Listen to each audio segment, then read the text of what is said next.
साम्राज्य के पतन के बाद भारत एक बार फिर राजनीतिक अराजकता में डूब गया। बड़े सम्राटों की जगह छोटे छोटे राज्यों ने ले ली।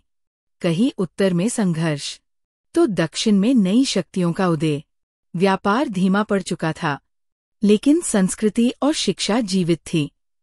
इसी अंधकार से जन्म लेने वाला था एक नया युग, क्षेत्रीय साम्राज्यों का युग।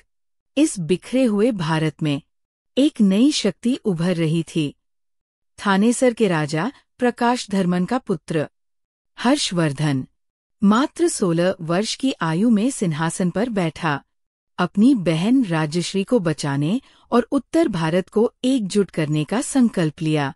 उसका उद्देश्य केवल शासन नहीं, बल्कि संपूर्ण आर्यावर्त में शांति स्थापित करना था। यही आरंभ था एक नए सम्राट की यात्रा का। हर्षवर्धन सिर्फ योद्धा नहीं, एक आदर्श प्रशासक भी था। उसने प्रदेशों को भुक्ति और विषय में बांटकर शासन को संगठित किया, कर व्यवस्था सरल रखी, प्रजा से करुणा और धर्म से नीति अपनाई। वो स्वयं प्रतिदिन दान सभा करता, जहां गरीबों को अन्न और वस्त्र दिए जाते। हर्ष का शासन युद्ध और कल्याण दोनों का अद्भुत संगम था। इसी युग में चीन से आया एक बौद्ध यात्री ह्वेनसांग, जिसने हर्ष का शासन अपनी आंखों से देखा। उसने लिखा कि उत्तर भारत में अनुशासन, शिक्षा और धर्म का अद्भुत समन्वय था। नालंदा विश्वविद्यालय ज्ञान का केंद्र था, जहां दूर देशों से विद्यार्थी आते थे। ह्वेनसांग के वर्णन ने भारत को विश्व में एक सांस्कृतिक महाशक्ति के रूप में स्थापित किया। हर्ष की मृत्यु के बाद कोई उत्तराधिकारी नहीं बचा और भारत फिर से शक्तियों के संघर्ष में डूब गया। केंद्रीकृत साम्राज्य टूट चुका था। उत्तर में छोटे छोटे राज्य और दक्षिण में उभरती नई राजवंश। ये वही दौर था जहां इतिहास ने राजाओं की जगह क्षेत्रीय साम्राज्यों को जन्म दिया। संघर्ष जारी रहा, लेकिन इसी संघर्ष से कला, संस्कृति और स्थापत्य का नया स्वर्ण काल भी उभरा। जब उत्तर भारत संघर्षों में उलझा था, उसी समय दक्षिण में पल्लव साम्राज्य उभर रहा था। कांचीपुरम उनकी राजधानी, जिसे दक्षिण का वाराणसी कहा गया। यहाँ मंदिर, शिक्षा और वास्तुकला का अद्भुत विकास हुआ। पल्लवों ने द्रविड़ शैली की नींव रखी, जिसने आगे चलकर महान मंदिरों का युग रचा। ये केवल एक राजवंश नहीं, बल्कि सांस्कृतिक पुनर्जागरण की शुरुआत थी। दक्षिण की शक्ति में चालुक्य एक महान नाम था, और उनके बीच सबसे वीर पुलकेशिन द्वितीय, जिसने हर्षवर्धन को नर्मदा के तट पर रोक दिया। इतिहास में पहली बार उत्तर का सम्राट दक्षिण के सम्राट के सामने ठहर गया। पुलकेशिन ने बादामी को वैभवशाली राजधानी बनाया। यहाँ गुफा मंदिर, चित्रांकन और जल संरचना का अद्भुत विकास हुआ। चालुक्यों के बाद दक्षिण में एक नई शक्ति उभरी। राष्ट्रकूट, ध्रुव और गोविंद तृतीय जैसे शासकों ने उत्तर तक विजय पताका फहराई। उन्होंने कन्नौज पर भी अधिकार जमाने की कोशिश की। राष्ट्रकूट केवल योद्धा नहीं, कला और मंदिरों के महान संरक्षक थे। एलोरा की कैलाशनाथ मंदिर उनकी अद्भुत स्थापत्य क्षमता का प्रतीक है। उत्तर भारत में पाल, प्रतिहार और राष्ट्रकूट तीन शक्तियां आपस में संघर्ष कर रही थीं। कन्नौज का नियंत्रण सभी के लिए लक्ष्य था। ये त्रिपक्षीय संघर्ष इतिहास में कन्नौज का युद्ध कहलाया। यहाँ न केवल शक्ति और साम्राज्य की लड़ाई हुई, बल्कि संस्कृति और कला का आदान प्रदान भी हुआ। ये संघर्ष उत्तर भारत के भविष्य की दिशा निर्धारित करने वाला था। पाल वंश ने केवल युद्ध और साम्राज्य नहीं देखे, उन्होंने शिक्षा और बौद्ध धर्म को भी पुनर्जीवित किया।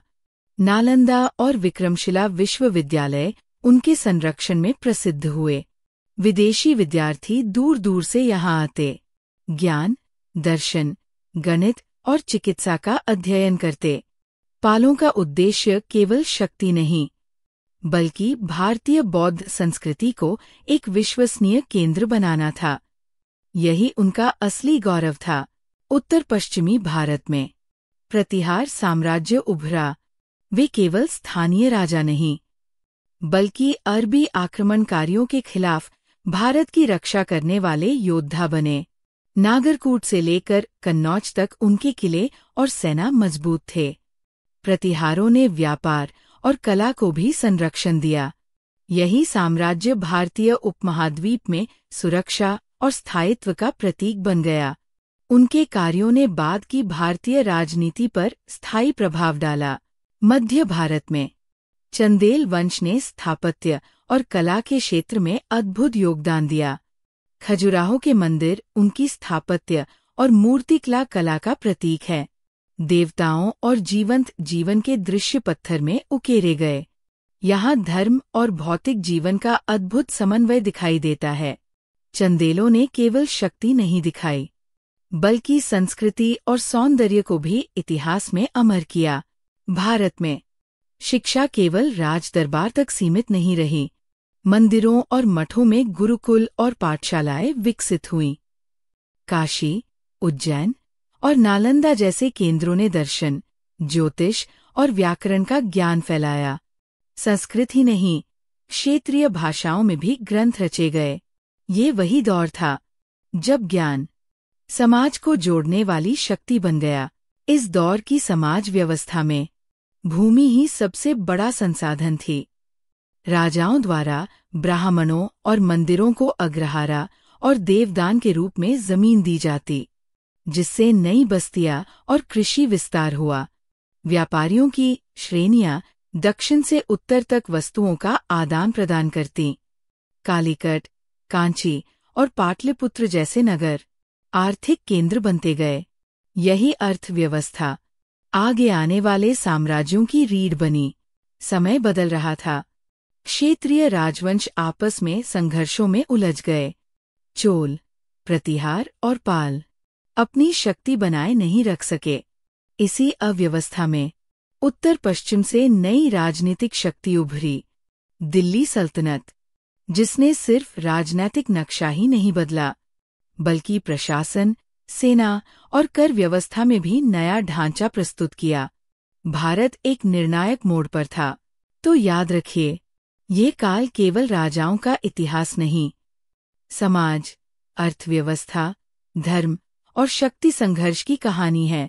भूमि दान प्रणाली से नई अर्थव्यवस्था बनी, व्यापारिक श्रेणियों ने नगरों को समृद्ध किया और अंततः क्षेत्रीय शक्तियों के पतन ने दिल्ली सल्तनत के लिए मार्ग प्रशस्त किया।